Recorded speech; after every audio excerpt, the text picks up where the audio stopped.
वबरकातुहू। दुनिया में हमारे पास घर हैं जहां हम रहते हैं, आराम करते हैं, लेकिन वो अबदी घर नहीं है, बल्कि वो फ़ानी घर है। अबदी घर ये है जो आपके सामने है स्क्रीन पर, कब्रिस्तान है। ये हमारा अबदी घर है और इसकी तैयारी का हुक्म दिया है।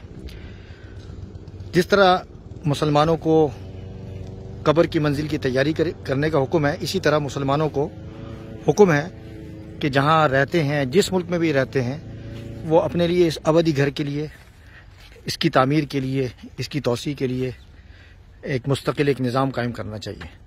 यानी कब्रिस्तान बनाना चाहिए, कब्रिस्तानों को कायम करना चाहिए।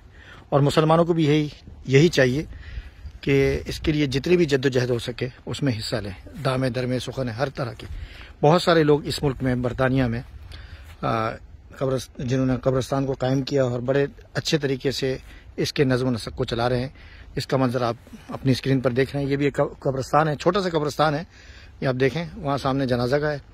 ये फॉरेस्ट गेट का कब्रिस्तान है। इसकी काफ़ी बड़ी बाउंड्री है, लेकिन इस बाउंड्री के अंदर 3-4 ऐसे हिस्से बनाए गए हैं जहाँ मुख्तलिफ मुसलमानों ने अलग अपना कब्रिस्तान कायम किया है। ये यहाँ के जो मकामी कम्युनिटी है, गुजराती कम्युनिटी जो पटेल बरादरी से ताल्लुक़ रखती है, उन्होंने एक कब्रिस्तान कायम किया है माशाल्लाह। और इसमें कई मुसलमानों की कब्रें हैं और हमारे एक शागिर्द की कब्र भी यहाँ मौजूद है। अल्लाह ताला तमाम मरहूमीन की मग़फ़िरत फरमाए। लेकिन देखें कितना नफीस अंदाज़ और कितना सादा अंदाज़ कब्रों का।